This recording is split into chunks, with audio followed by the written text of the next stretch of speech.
This is the story of a man who wanted to use his wife and child for money rituals, but God saved them by divine revelation. Enjoy, and don't forget to like, share, and subscribe. The sun rose over the quiet neighborhood of Lagos, casting golden rays through the curtains of a modest two-bedroom apartment. Inside, Tunde stirred awake, his eyes fluttering open as he turned to look at Mercy, sleeping peacefully beside him. Her face was serene, framed by soft waves of hair that spilled across her pillow. For 4 years now, they had shared this bed, this home, and their lives together. Tunde smiled faintly as memories of their early days flooded back, how they met during university when she accidentally spilled Zobo on his notes, how nervous he felt asking her out, and how ecstatic he was when she finally said yes. Their love story wasn't perfect, it never was, but it was theirs. They were happy. Mercy shifted slightly in her sleep, mumbling something under her breath before settling again. Tunde reached out gently, brushing a strand of hair from her forehead. He admired her strength. She always seemed to hold them together when things got tough. And lately, life hasn't been easy for either of them. For 4 years, they had tried desperately to have children. Every month brought hope, followed by crushing disappointment. Doctors' visits became routine, tests were taken, and treatments prescribed, all to no avail. But despite the heartache, neither of them gave up. Instead, they leaned on each other, finding solace in their partnership. Financially, however, they were doing well, or at least better than most couples their age. Tunde worked as an accountant for a mid-sized firm, while Mercy taught primary school students just a few blocks away. Together, they managed to save enough to buy furniture, take small vacations, and even dream about the future, a future that included laughter-filled evenings with their own little ones running around. But those dreams remained elusive. Friends and family often hinted subtly, and sometimes not so subtly, about when they would start a family. "Children are blessings," Auntie Ngozi would say every time she visited. "You should pray harder." Mercy always nodded politely, but inside the comments stung. She prayed daily, fervently, pleading with God to grant them the one thing they desired most. Today, though, there was no bitterness, only gratitude. As Tunde slid out of bed, careful not to wake Mercy, he glanced at the calendar hanging on the wall. It marked another month gone by without success, but also another opportunity to try again. He sighed softly, pulling on a fresh shirt and heading to the kitchen to make breakfast. By the time Mercy joined him, breakfast was ready. She greeted him with a sleepy smile, wrapping her arms around his waist from behind. "Morning, my love," she murmured, resting her head against his shoulder. "Good morning," Tunde replied, turning to kiss her forehead. "I made your favorite." Mercy laughed lightly, sitting down at the table. "You spoil me too much." "And you deserve it," he said firmly, placing a plate in front of her. They ate in comfortable silence, occasionally exchanging glances that spoke volumes. There was no need for words between them. They understood each other perfectly. Later that evening, after dinner, they sat together on the couch, watching a movie. Mercy rested her head on Tunde's chest, listening to the steady rhythm of his heartbeat. "Do you think we'll ever get our miracle?" she asked quietly, breaking the stillness. Tunde paused, considering her question. Then, with unwavering certainty, he replied, "Yes, I believe we will. We just have to keep faith." Mercy nodded, clutching his hand tightly. Faith was all they had left, and somehow it felt like enough. Months passed, and life continued. Each day was a delicate balance of routine and quiet longing. Mornings began with the aroma of coffee brewing in their small kitchen, evenings ended with whispered prayers before bed, and weekends were spent visiting friends or attending church services where they sought solace in faith. But one morning, everything changed. Mercy woke up feeling unusually fatigued, her body heavy with an unfamiliar exhaustion. At first, she dismissed it as stress from work. She had been grading papers late into the night, but when the nausea hit later that afternoon, she couldn't ignore it any longer. Her heart raced as she rummaged through the bathroom cabinet, pulling out a pregnancy test she had bought months ago but never used. With trembling hands, she followed the instructions carefully, then waited. Tunde came home from work just as the timer on his phone buzzed. He found Mercy sitting on the edge of the bathtub, her face pale but glowing with anticipation. "Well?" he asked softly, kneeling beside her. She didn't speak. Instead, she held up the test, pointing to the 2 pink lines that seemed to shimmer under the fluorescent light. For a moment, neither of them moved. Then, Tunde let out a whoop of joy, pulling Mercy into a tight embrace. Tears streamed down her face as laughter bubbled out of her chest. "We're going to have a baby," Tunde exclaimed, his voice cracking with emotion. It felt surreal, almost too good to be true, but there it was, the answer to years of prayers. Over the next few weeks, excitement rippled through every corner of their lives. Friends and family showered them with congratulations, offering unsolicited advice about parenting and sharing stories of their own pregnancies. Auntie Ngozi even brought over a knitted onesie, declaring, "This child is already blessed." Shortly after Mercy's positive test, Tunde received news that shook their fragile stability. He was laid off from his job. A wave of panic washed over him as he sat in the HR office, clutching the termination letter. His company had fallen victim to economic challenges, and despite his years of dedication, he was among those let go. When Tunde broke the news to Mercy that evening, her smile faltered. "What does this mean for us?" she asked hesitantly, cradling her growing belly protectively. "It means we'll figure it out," Tunde replied firmly, though doubt gnawed at him. How could they afford prenatal care, prepare for childbirth, and raise a child without a steady income? For the first time since learning about the pregnancy, fear crept into their happy bubble. Still, they refused to let despair take root. Mercy reminded Tunde of their resilience, how they had weathered storms before. "God brought us this miracle for a reason," she said one night as they lay side by side staring at the ceiling. "He wouldn't give us more than we can handle." Determined to stay optimistic, they tightened their belts, cutting back on luxuries and relying on savings. Tunde scoured job listings daily, submitting applications and attending interviews, while Mercy juggled teaching and preparing for motherhood. Their financial strain weighed heavily on both of them, especially Tunde, who felt the pressure of being the provider. But whenever doubt threatened to overwhelm them, they clung to the hope of welcoming their daughter, a symbol of love and new beginnings. By the time Mercy entered her second trimester, their tiny apartment was slowly transforming. Hand-me-down cribs and second-hand clothes began filling corners, gifts from generous neighbors and relatives. One evening, as Tunde painted the nursery walls, Mercy stood in the doorway, watching him with tears in her eyes. "She's really coming," she whispered, placing a hand on her rounded stomach. "Yes," Tunde replied, smiling despite the fatigue etched on his face. "And we'll make sure she has everything she needs." In that moment, surrounded by half-finished preparations and the hum of possibility, they allowed themselves to believe that no matter what challenges lay ahead, their family would endure. Little did they know, the hardest trials were yet to come. The months leading up to Ayomide's arrival were a whirlwind of emotions for Tunde and Mercy. Their tiny apartment buzzed with anticipation, cribs assembled, onesies washed, and blankets neatly folded in the nursery, but an undercurrent of anxiety lingered. Money was tighter than ever, and every decision felt like walking a tightrope over uncertainty. Mercy's pregnancy progressed smoothly, but the physical toll weighed on her.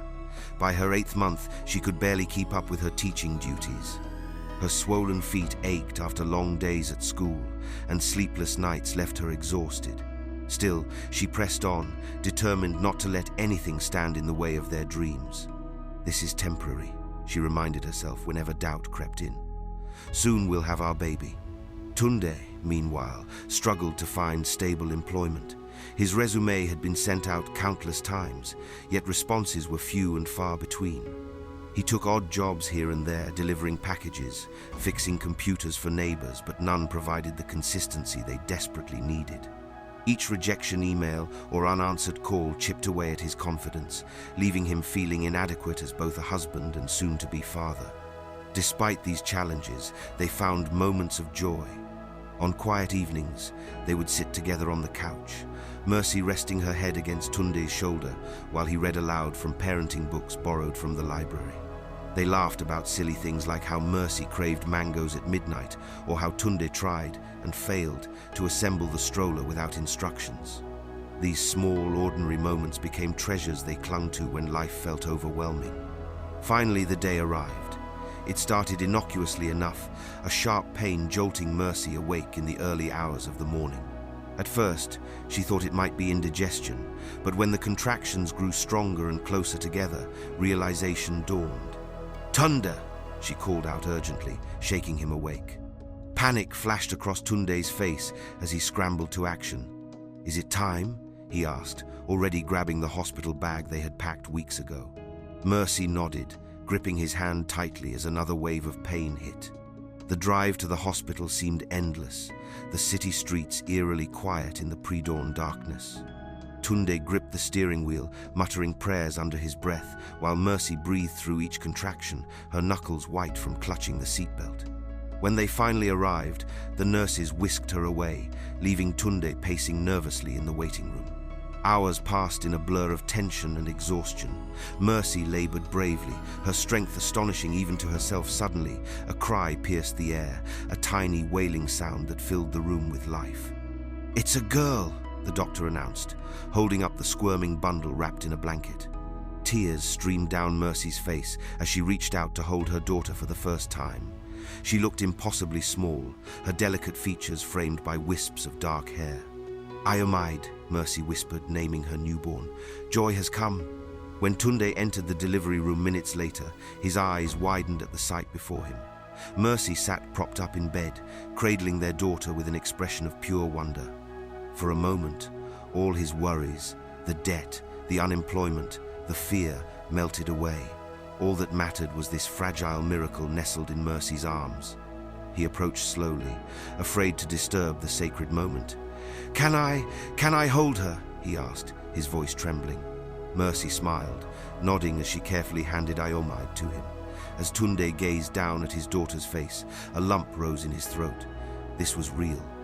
After years of longing, their family was finally complete. For those fleeting hours in the hospital, everything else faded into the background.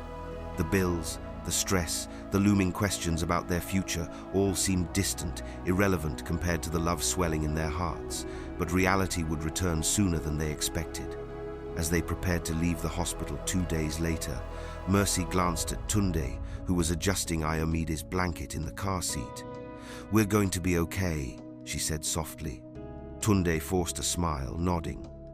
"Of course we will," he replied, trying to convince himself as much as her. But deep down, he couldn't shake the gnawing sense that their struggles were only beginning. The first few weeks at home with Myde were a blur of sleepless nights, endless diaper changes, and the sweet chaos that comes with caring for a newborn. But as the initial glow of parenthood began to fade, the harsh realities of their situation crept back in like an unwelcome shadow. Tunde had hoped that becoming a father would somehow ignite a spark of opportunity, a new job offer, a stroke of luck, but nothing changed. The odd jobs he relied on barely covered groceries, let alone the mounting medical bills from Mercy's delivery or the baby supplies they desperately needed. Each day felt like treading water while the tide pulled harder against them. Mercy noticed the toll it was taking on him. Once cheerful and confident, Tunde now seemed distant, his shoulders perpetually slumped under the weight of responsibility. He spent more time away from home, claiming he was networking or searching for work, but Mercy couldn't shake the feeling that something wasn't right. One evening, after putting Myde down for the night, Mercy confronted him. "Where do you keep going?" she asked, her voice laced with concern. "You're never here anymore." Tunde hesitated, avoiding her gaze as he shrugged off his jacket. "I'm just trying to figure things out, Mercy. You know how hard it is right now." "I know," she replied softly, stepping closer. "But we can't face this alone. Whatever it is, you can tell me."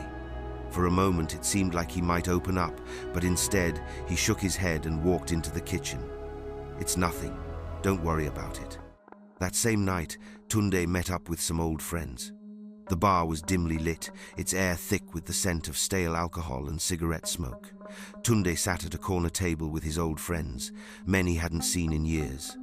They were laughing loudly, their voices carrying over the hum of chatter and clinking glasses. But Tunde wasn't laughing. His mind was elsewhere, consumed by the weight of his family's struggles. Mercy's tired eyes haunted him, the way she smiled through exhaustion, the way she tried to shield him from the stress of unpaid bills and Myde's growing needs. One of his friends leaned forward, lowering his voice conspiratorially. "Look, if money's tight, there are ways to fix that," he said, glancing around to ensure no one else was listening. "People pay good cash for certain favors." Tunde frowned, unease prickling at the back of his neck. "What kind of favors?" Another friend chimed in, smirking as he tapped the table. "Rituals. You've heard of them, right? Sacrifices that bring wealth, power, and all the stuff you need. All it takes is a little faith and maybe something valuable." Tunde's stomach churned. He knew exactly what they meant by something valuable. Babies were often targeted in these twisted schemes, their innocence exploited for greed. For a moment, outrage flared within him. "Are you serious?" he asked, his voice sharp with disbelief. "You're talking about using innocent people's children for this?" His friends exchanged smirks, clearly amused by his reaction. "Relax, man," one of them replied, shrugging casually. "It's not like anyone's gonna miss some random guy or an old man living alone. Besides, think about your family. Don't you want to give them the life they deserve?" Tunde clenched his fists under the table, anger bubbling beneath the surface. How dare they suggest such a thing? The idea of harming someone, let alone involving his own daughter, was repulsive. He pictured Ayomide's face, her tiny hands reaching out for him, and Mercy's quiet prayers for hope and provision. No amount of money was worth risking their safety or his soul. "I can't be part of this," Tunde said firmly, pushing his chair back as he stood up. "This isn't who I am." His friends laughed, as if he were joking, but when they saw the determination in his eyes, their expressions shifted to irritation. "Suit yourself," one of them muttered, rolling his eyes. "But don't come crying to us when you need help." Tunde ignored them, turning toward the exit. As he reached the door, however, one of his friends by the name Chuka called out after him. "Hey, Tunde!" he shouted, leaning against the bar. When Tunde glanced back, he smirked coldly. "Just so you know, the offer stands. If you change your mind, we'll be here." Tunde hesitated for a split second, the words lingering in the air like a challenge, but then he shook his head, gripping the door handle tightly.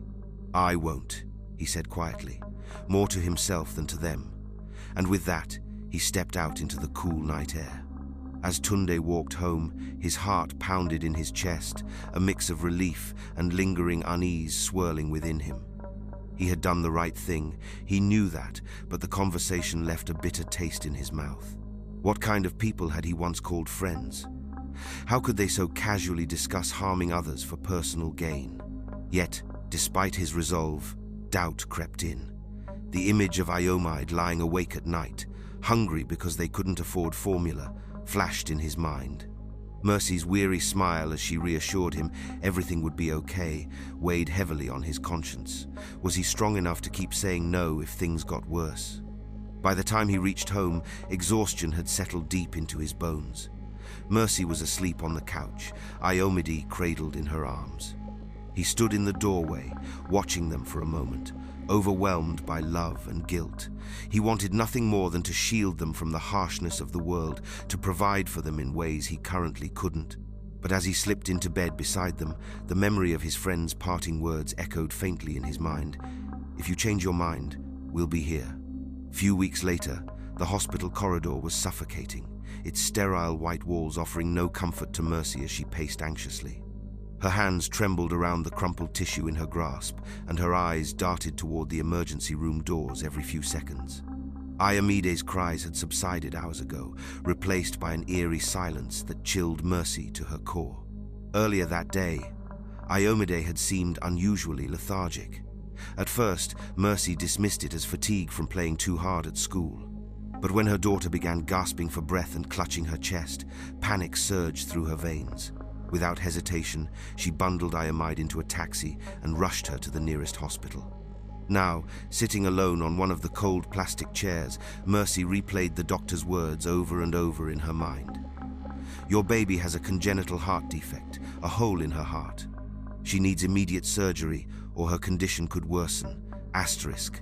The diagnosis hit her like a freight train, but what followed shattered her completely. The procedure will cost approximately 3 million naira. Asterisk. 3 million naira? The number echoed in her head, mocking her with its impossibility. How could they possibly afford such an astronomical sum? They were barely scraping by as it was. Tunde's odd jobs barely covered rent and groceries, let alone medical emergencies. Mercy felt the weight of despair pressing down on her chest, making it hard to breathe. With trembling fingers, she dialed Tunde's number. Each ring felt like an eternity until his voice finally came through the line. "Mercy, is everything okay?" "It's Myde," she choked out, tears streaming down her face. "She's in the hospital. She has a hole in her heart, and they say she needs surgery right away. It's going to cost 3 million naira. There was a long pause on the other end of the line, heavy with disbelief. 3 million, Tunde repeated, his voice hollow. "Where are we supposed to get that kind of money?" "I don't know," Mercy sobbed, clutching the phone so tightly her knuckles turned white. "But we have to figure something out, Tunde. We can't lose her." On the other end of the call, Tunde sat in stunned silence, his world crumbling around him. He stared blankly at the cracked screen of his phone, unable to process the gravity of the situation. 3 million naira might as well have been 3 billion. It was an insurmountable amount for someone in their position. His thoughts raced as he tried to come up with solutions. Borrowing from family? Impossible, they were struggling just as much as he was. Selling their belongings? Even if they sold everything they owned, it wouldn't be enough. Taking out a loan? Who would lend them such a staggering amount without collateral? As the reality sank in, anger boiled inside him, not at Mercy, not at Myde, but at himself. He was supposed to be the provider, the protector. Yet here he was, utterly powerless to save his own child. The guilt gnawed at him relentlessly, eating away at whatever shred of dignity he had left. What kind of father was he if he couldn't even afford to keep his daughter alive? His mind wandered back to hangout he'd had weeks ago, the promises of wealth and prosperity offered by old acquaintances who dabbled in rituals. At the time, he'd dismissed it as nonsense, superstition meant for desperate fools. But now, desperation clawed at him like a wild animal trapped in a cage. By morning, Tunde had made up his mind. Whatever moral qualms he once had were drowned out by the overwhelming need to provide for his family. If the ritual could give him the means to save Myde, then so be it. He convinced himself it wasn't murder, it was salvation, for his daughter, for Mercy, for their future. When Tunde arrived at the hospital later that day, he found Mercy sitting beside Myde's bed, holding her tiny hand. Tears streaked her cheeks, but she managed a weak smile when she saw him. "Thank you for coming," she whispered. Tunde nodded, swallowing the lump in his throat as he looked down at his fragile daughter. Tubes and wires snaked across her frail body, monitoring her heartbeat and breathing. She looked so small, so vulnerable. In that moment, all doubt vanished. He would do whatever it took to save her.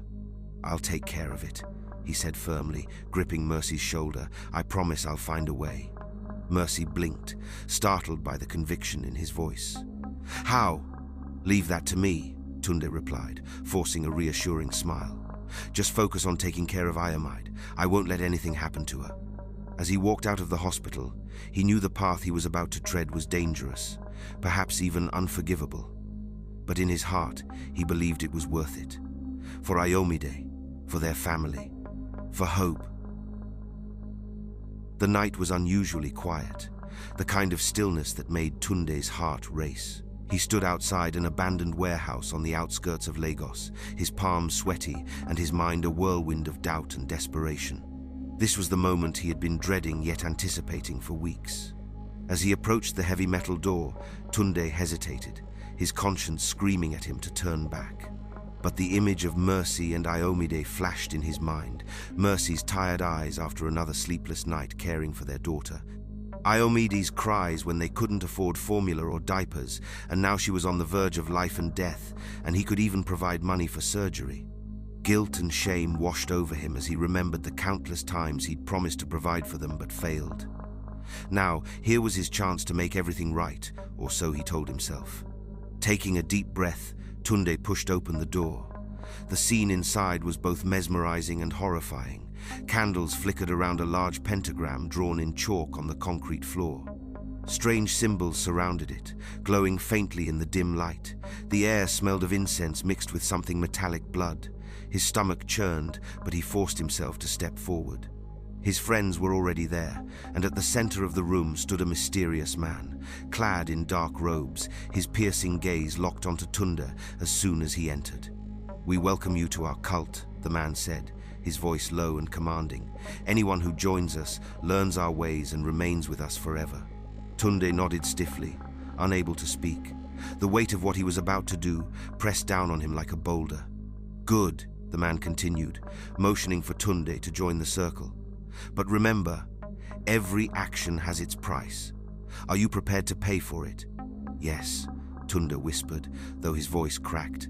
He tried to convince himself that this sacrifice wouldn't harm anyone important, just an old man living alone, someone whose disappearance wouldn't raise suspicion. It was easier to justify when he thought of it that way. The ritual began. Chants filled the room, ancient words spoken in a language Tunde didn't understand. The sound vibrated through his chest, making his skin crawl. One of the men handed him a ceremonial dagger, its blade glinting ominously in the dim glow. Tunde gripped it tightly, trying to steady his shaking hands. Minutes earlier, they had lured their unsuspecting victim, a young man no older than 35, into the trap. He was a complete stranger, someone plucked off the streets under false pretenses. Tunde's accomplices had approached him outside a local bar, offering him quick cash to help move some goods from the warehouse. Desperate for money, the young man agreed without hesitation, unaware of the horrors awaiting him. When the young man stepped into the warehouse, confusion quickly turned to terror as he realized something was terribly wrong. Before he could scream or turn back, two men grabbed him by the arms, dragging him toward the pentagram etched on the floor. His eyes widened in panic as he struggled against their grip, but it was futile. "No, let me go," the young man shouted, his voice trembling with fear. "What is this? What do you want from me?" Tunde froze, guilt slicing through him like a knife. For a split second, he considered stopping everything. This wasn't just an elderly neighbor anymore. This was a vibrant, innocent life of a stranger who had trusted them. But then the mysterious man fixed Tunde with a steely glare, reminding him of the wealth and stability awaiting him if he followed through.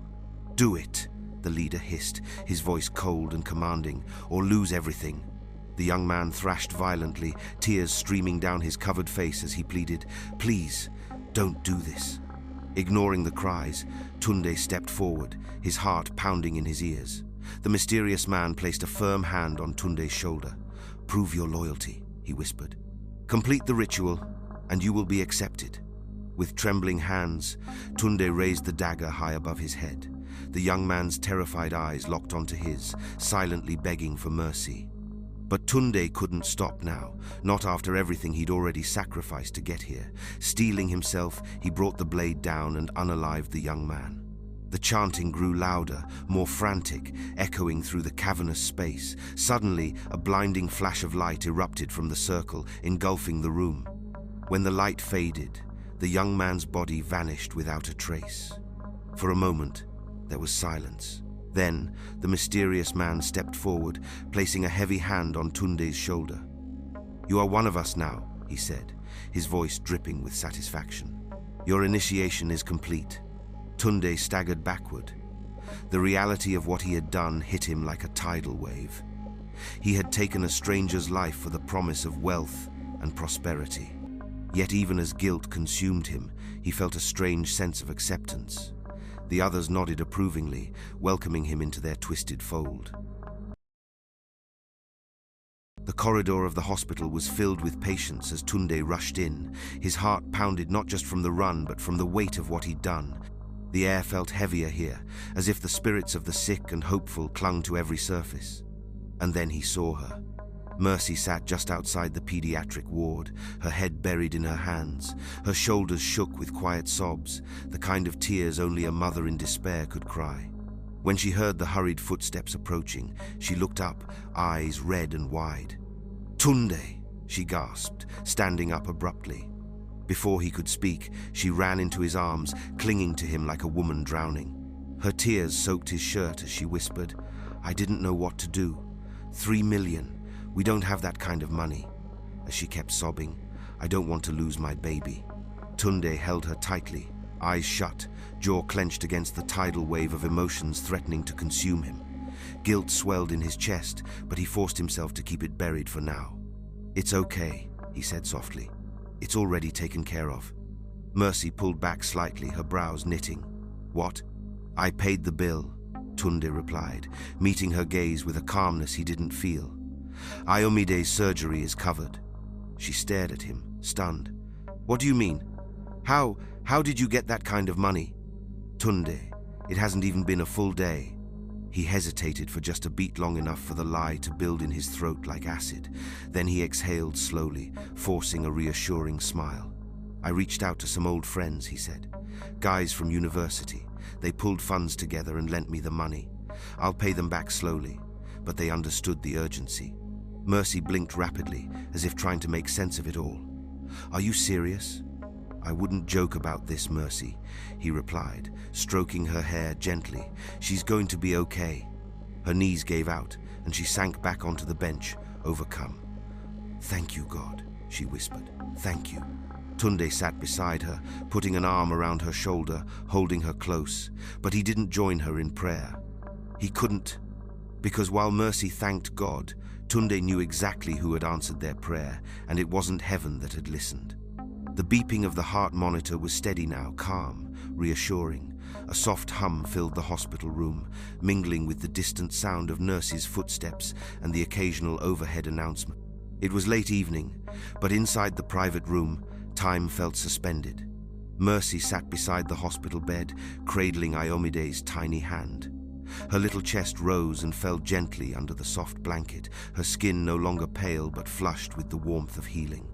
Tubes still ran from her arms, and a fresh bandage peeked beneath her hospital gown, but she was alive. Alive. Mercy let out a shaky breath as tears slid silently down her cheeks. Her miracle had been given a second chance. Tunde stood by the window, his arms crossed tightly over his chest, staring out at the city lights.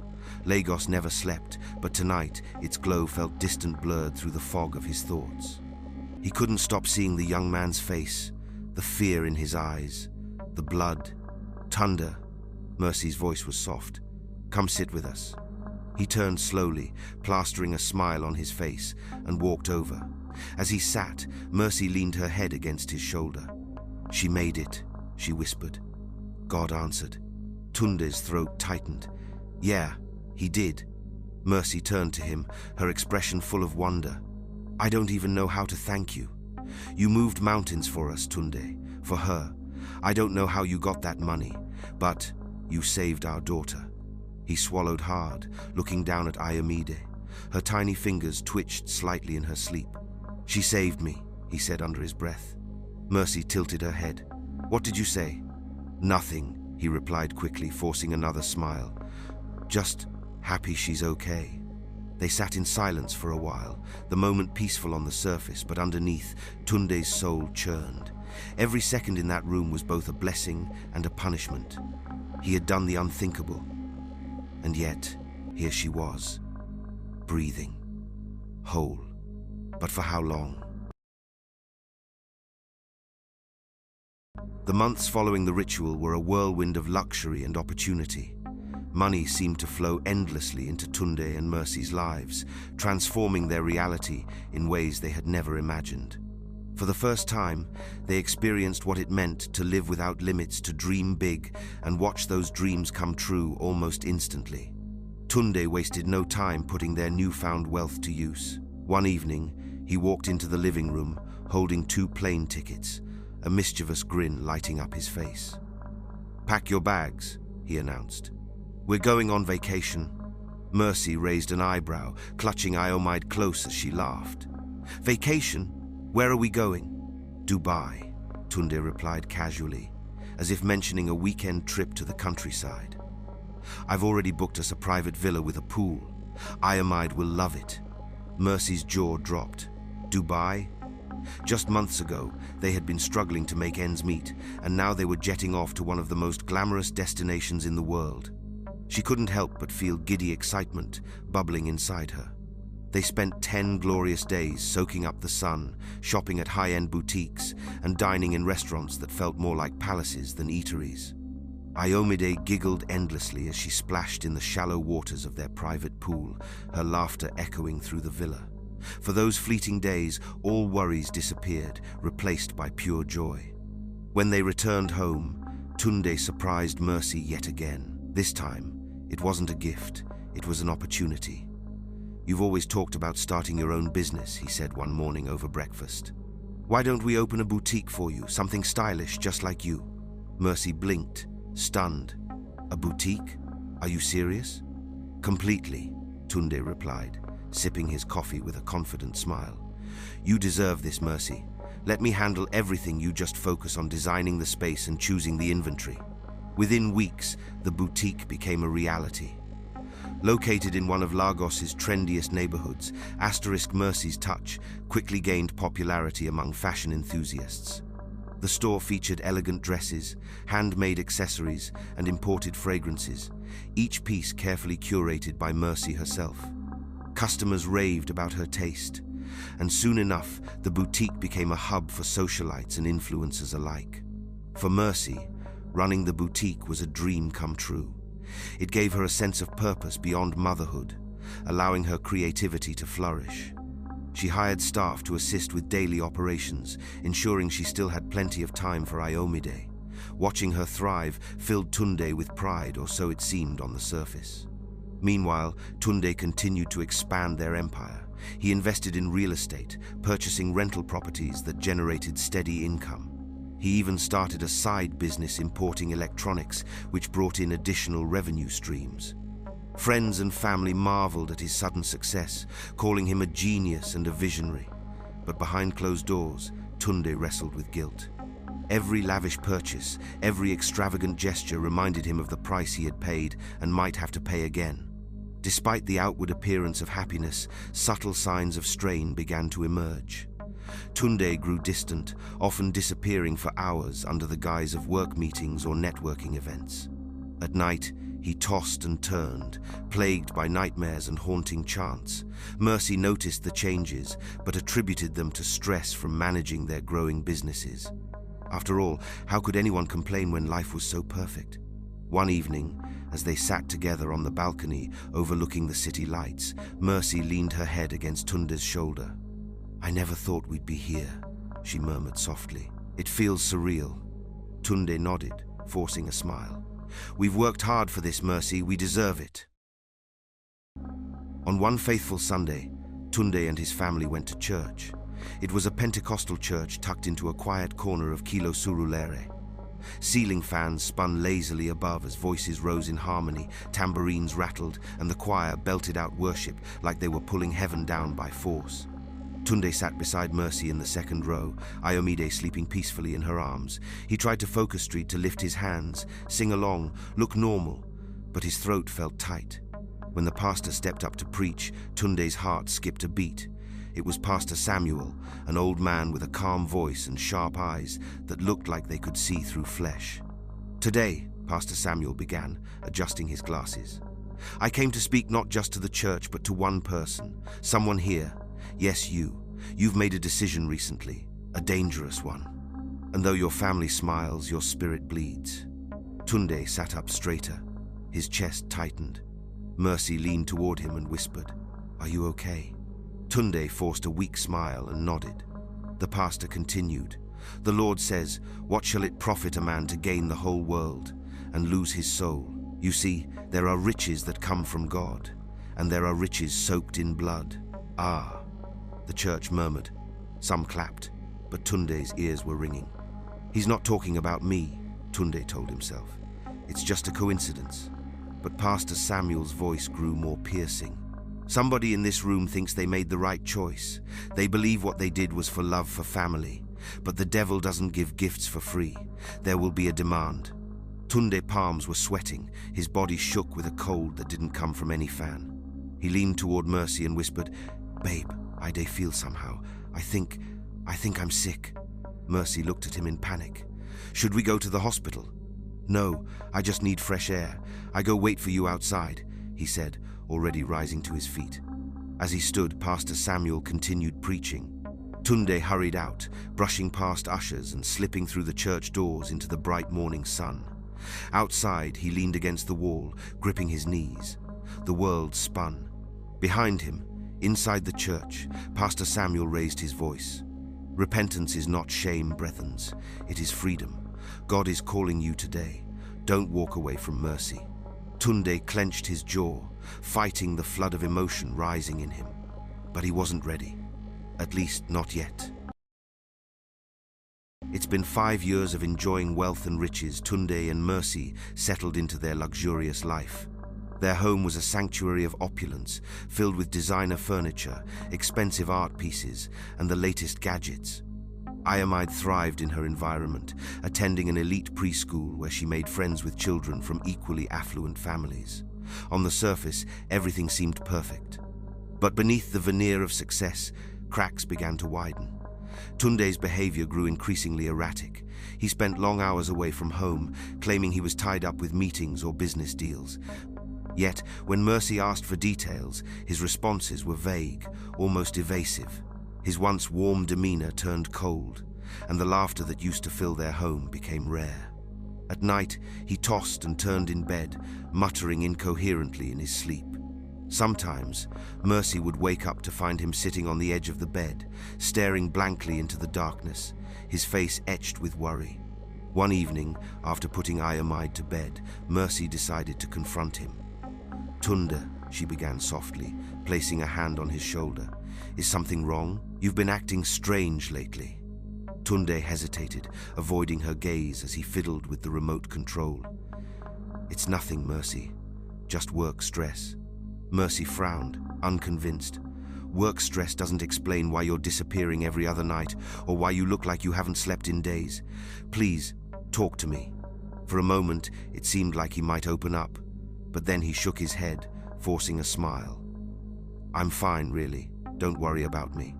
Mercy sighed, knowing better than to push further, at least not yet.